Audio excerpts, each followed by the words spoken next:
Where are we? Page Ches. Okay, so we are on Daf Yud Ches, 6 lines from the top. The line begins, Hu B'chinas Das v'Hakora.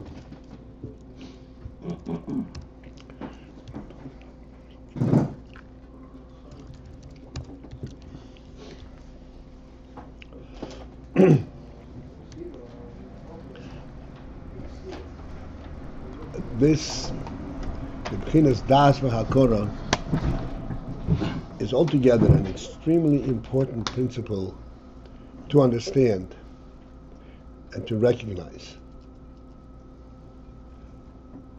because this is the exact opposite in principle to what the world considers seichel and reason.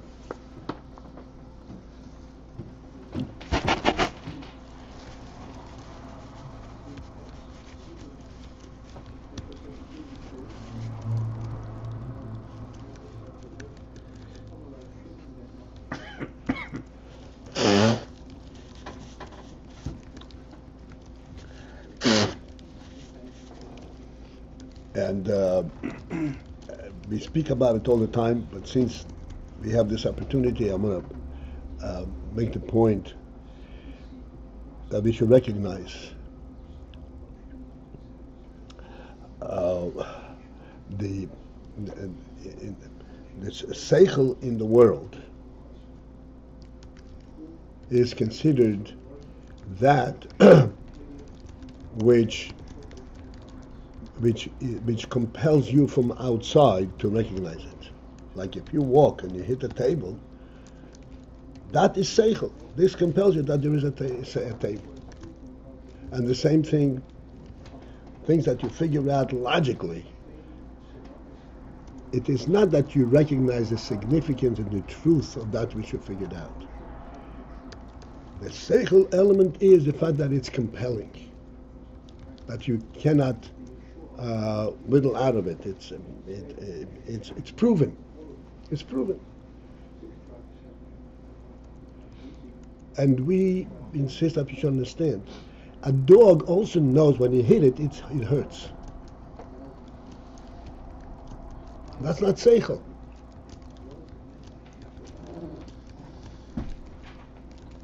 Seichel is a special gift that the Rebbe gave uniquely and exclusively to the human being. That he knows things because they are true, because of the initial truth. What is the initial truth? What is the basis, the source of the initial truth? The source of the initial truth is the Meitzer Risha Mamtze Kol Nimtza.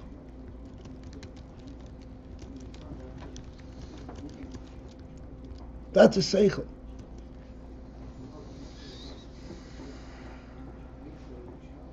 And even if the compelling evidence, so to speak, is opposite, he knows what the truth is in its inception.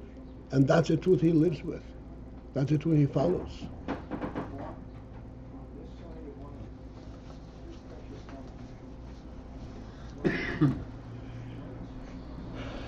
Das v'hakora. So this truth, that there's a Motzer Risha Mamtze Kol Nimtza, as we discuss all the time, this is something which is known because of the quality of the nefesh, because of the living element of the nefesh. This is not something that's learned. It's not something that's compelling, logically, so to speak, externally. This is what the reality is. And that is the basis, the source of seichel. Seichel is something that the nefesh, the human being, relates to.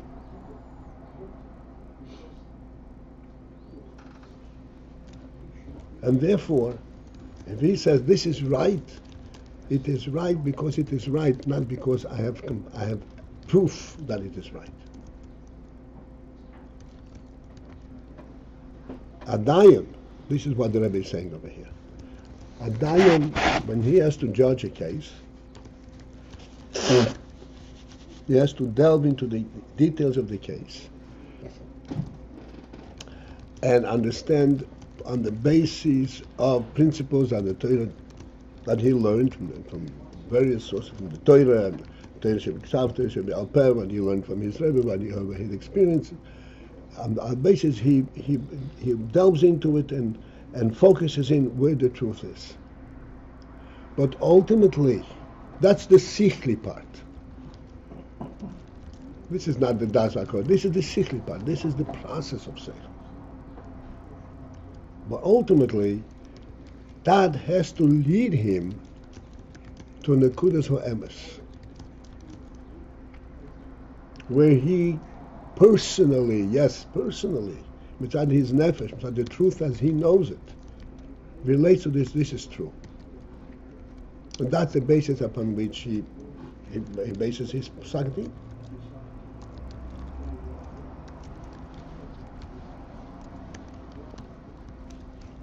And this is what the Rebbe is saying over here.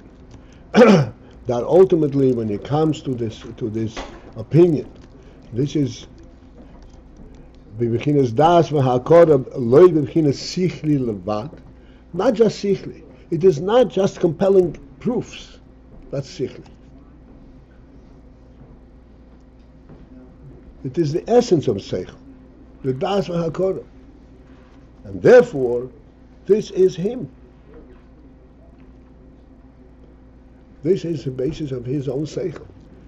How can he then unite and come to an agreement with someone who has a different seichel, a different das v'hakol?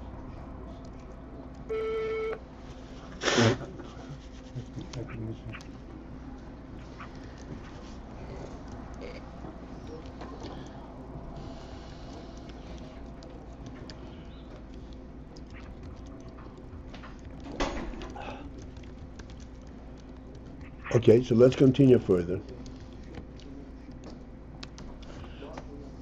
All right, we're dealing with the question of the possibility of joining two opinions. Before we were talking about two opinions by ministers, two opinions by dayanim. Joining two opinions that are opposite. How can they be nisach? Rak yisachdu. They will only be united alidei das hamachriya, by the effect of a das hamachriya. The das that is machriya means weighs down, and this machriya beinayim. Achra means like where the scale weighs down. His machriya b'nei is machriya between them. What is this machriya b'nei? Essentially, the das machriya effectively is a das that on the surface would appear that it makes some kind of a compromise. Because das machriya includes both opinions. It gives a little credence to this and a little credence here. What's it machriya? I'm sorry, I'm just confused about the simple understanding of this scenario. Isn't that's machriya the third diet, right? Yeah. Couldn't he be just simply stating the same thing as one of the others, and that's how he going to be machriya, because it will be two against one? No, then he's not a machriya. Okay. Then it's rov. It's a rov deis. Different. Machriya is something else. Machriya he joins the two.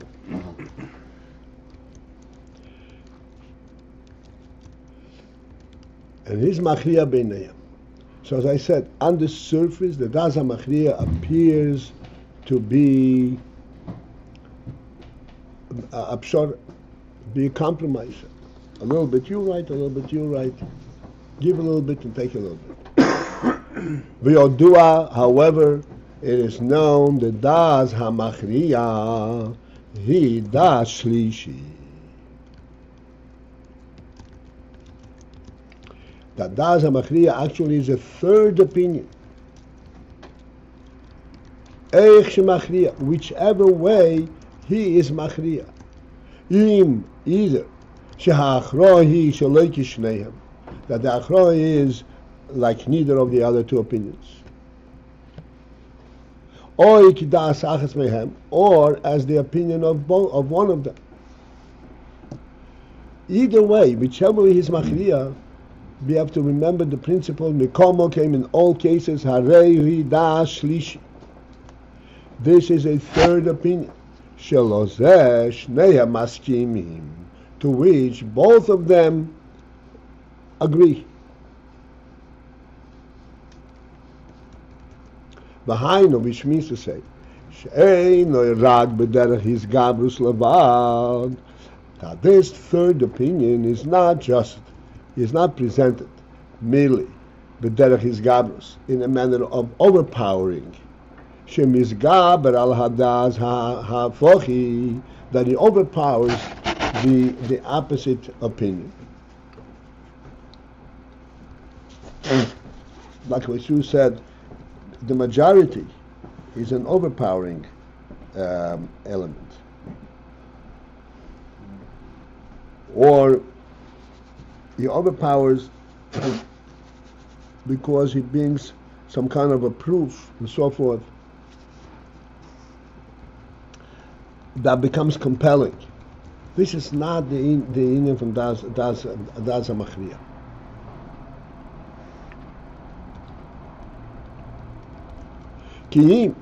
But rather sheshnei hamaskimim, that both agree umisagdim mamesh b'das hamachriya, and they truly unite with the das of the machriya.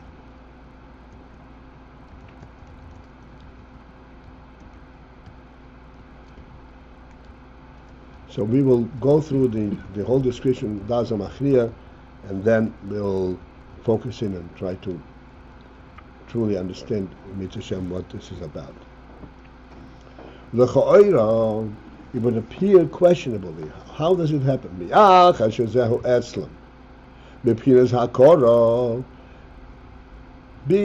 that by them this opinion that they have presented is b'pchinas hakora, right, is in a hakora manner, and as we explained yesterday, hakora means that this is. And that's just like when you recognize somebody by sight, you recognize this is him. This is not based on any kind of proof. Hakora means that you recognize this from its inception. This is the reality itself. So this is because Hakora. V'heima hafochim zemizeh, and they're opposite one the other. Eich yaskimu hepech hakor.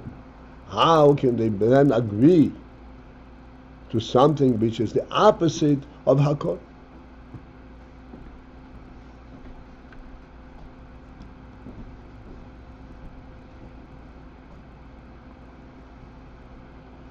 However, the principle in this is lefi shedas hamachriya, that this machriya, this third opinion, v'hahakor shaloi behoinyan, and his recognition in this dispute, who may for moved legamri mayhem, it's in a totally different manner moved on, in a sense separate. Now it's in a separate and on a different plane. He deals with it from a different perspective and a different plane than where they are dealing with it. This means moved on legamri mayhem. The machriya, this is in Yiddish for emphasis. The machriya nemt the meaning gor anders. This machriya nemt, he relates to this union Totally different. God anders, from with different kelim, a different approach.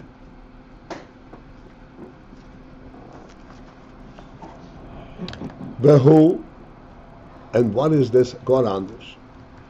It is hakorose behoinyan, that his recognition in this inyan hu kmei shehu l'mayla mehadas.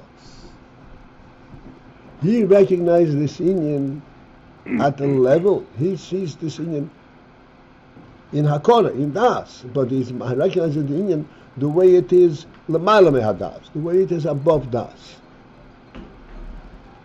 The tachlis hayidiyahu b'mesheloi noida.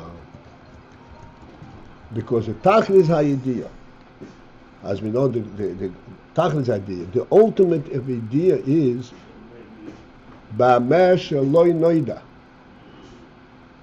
In that level and in that realm, shaloi noida, that is not known.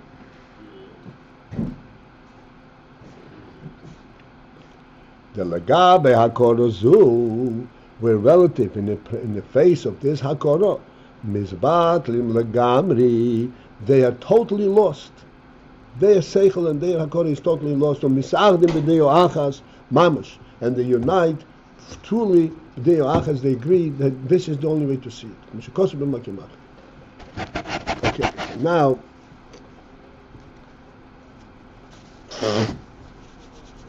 Let us think this through a little bit. Last time I remember, we pointed out that the quote over here, Tachas idea shaloi neida, over here is slightly different than it is normally quoted. Normally, Tachas idea shaloi neida, and it should come to a point of beyond knowledge. Here, the statement is b'amesh shaloi neida, to know that which is not knowable. It's not knowable? Yeah, shaloi neida, that's not known. How do you know that which is not known?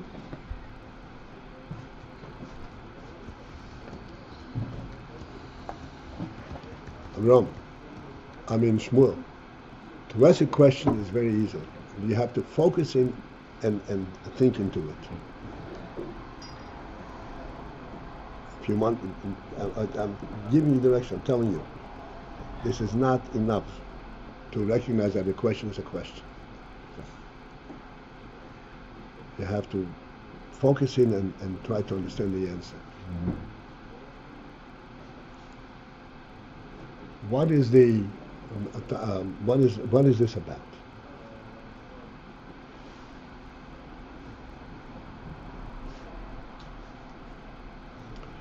The first principle,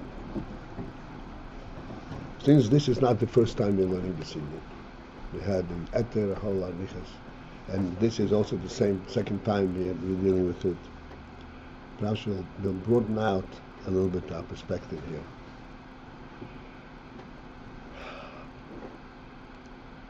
Again, the first principle we have to remember is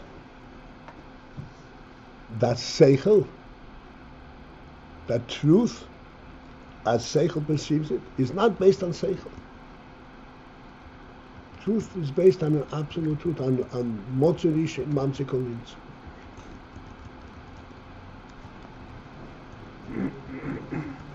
In other words, as you point out yesterday or the other day,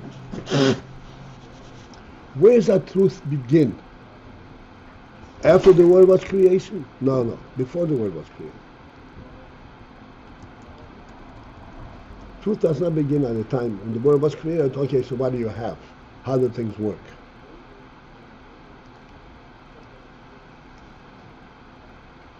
It was created way back before. This is where the origin of truth, of chokhmah, seichel. However, we are dealing with practical reality. Therefore, the way we approach practical reality is we approach it but it says Lei Bashomayim Hi. I said I want to go through a perspective. Lei Bashomayim Hi, the Gemara says. The Pasuk says Lei Bashomayim Hi, and the Gemara insists Lei Bashomayim Hi. The Torah is not Bashomayim. The Torah is Ba'aretz, and it has to be judged from Oretz. You can't go up to Shomayim and ask what the din is, and then come back and pass.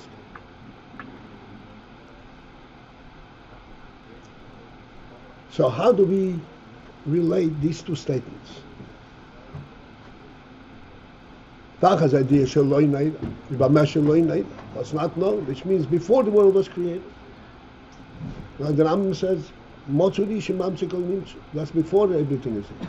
That's Bashomayim. Then it says Lei Bashomayim.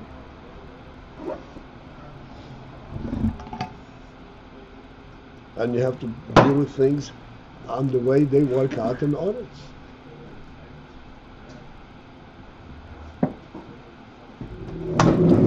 What's the answer? And here's where we have to focus in and understand the subtlety and the edelkeit and the truth of this principle.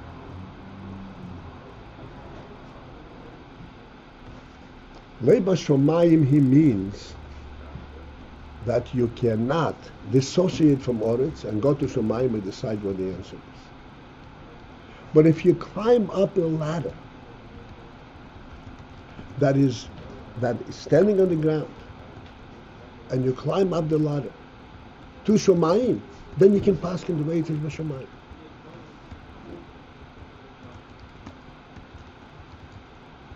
Because as you're climbing up, you're recognizing in Oretz the truth of Shomayim. Tachas idea b'amesh eloi neida. You get to know at the level that's not normal. But how do you do that? Because you're climbing up the ladder from the ground up.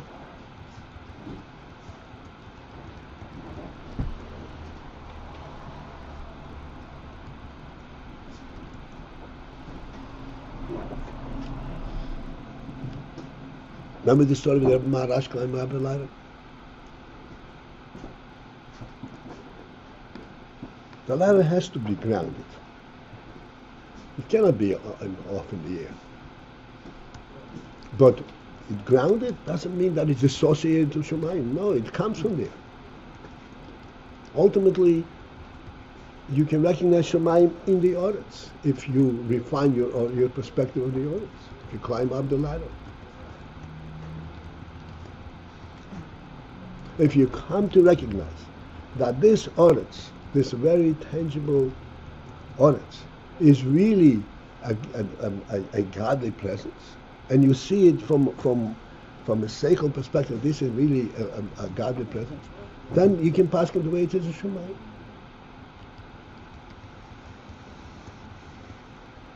On the contrary, this is our task, to bring Shemayim down to Oretz.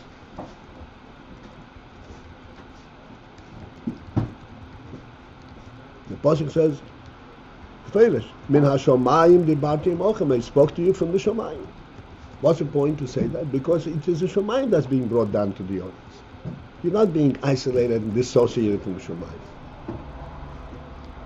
Except you have this wonderful task to find the Shomayim in the Oretz and to raise it up. But to just dissociate and jump up, that's of course not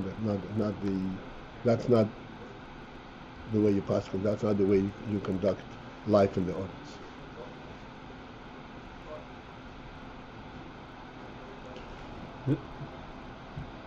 That the ladder is based on Earth is obviously not the safer where because it affects you, but somehow it is based on Earth. You're not like we're saying. You're not just. We've explained this based on Earth, and this is like the human being. Again. Seichel is exclusively a human property. Okay. It is not an animal's property. It's a human property. What's unique about the human being? He stands us on the earth, but he is not earth dependent.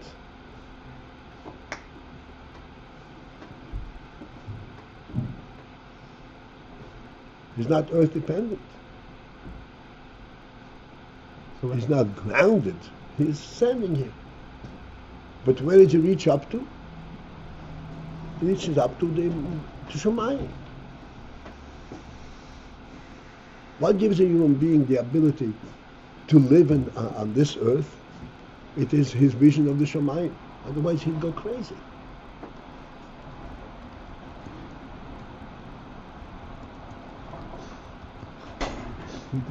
What? So we do. Sagst du? I said, Chas v'shalom, we do. you do Go crazy. Go crazy. They said, people do. We do go crazy. People do crazy. I mean, we always give them also that to be in prison is one of the most painful things for a human being. Why? Because he is into audits and is associated with Shemayim. He has a limited world. He doesn't have he can't relate to the open space. It's not his. He can imagine it, he can project it, but it's not his.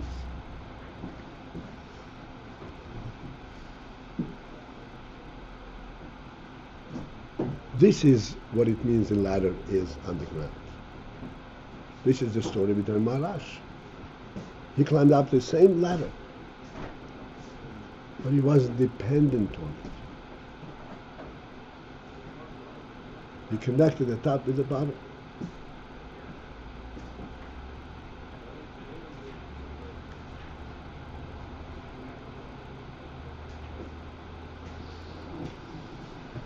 And this is the, okay, so this is the pshat. The Asa Machriya is that ultimately is Lodaz Bamesh Loi Noida. What defines that which is Noida? If you climb up the ladder, so then that becomes Noida. Why is this called Shaloi Noida?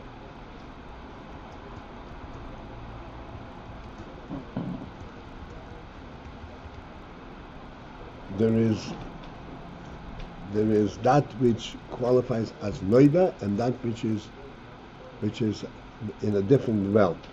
He knows it, but it's knowing a different realm than that which is initially Noida, initially knowable.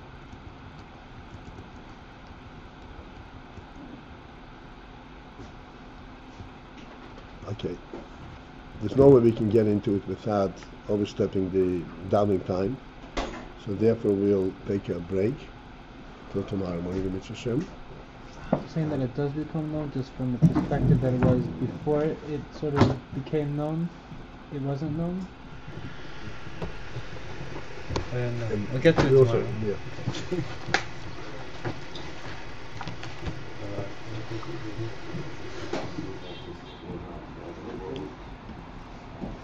All right. So this is it for this morning. Have a good day.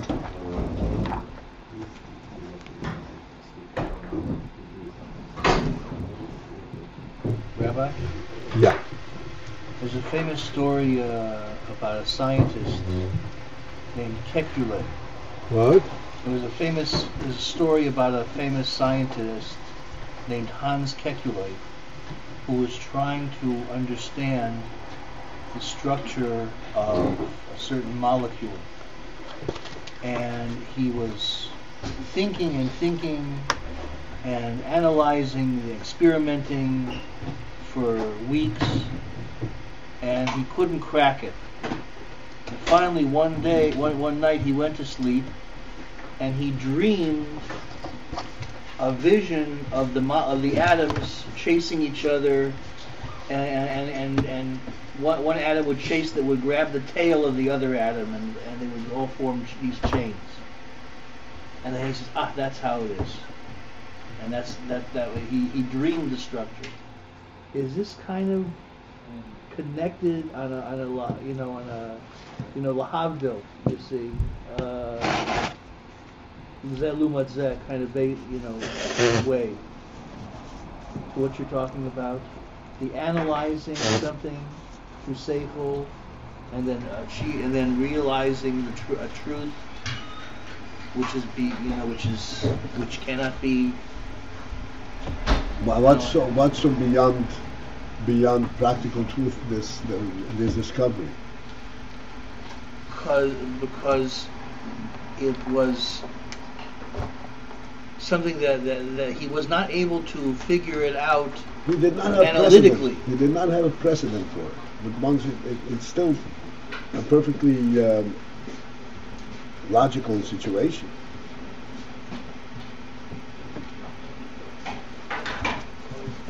You didn't have to come to new principles. Is that what? But that.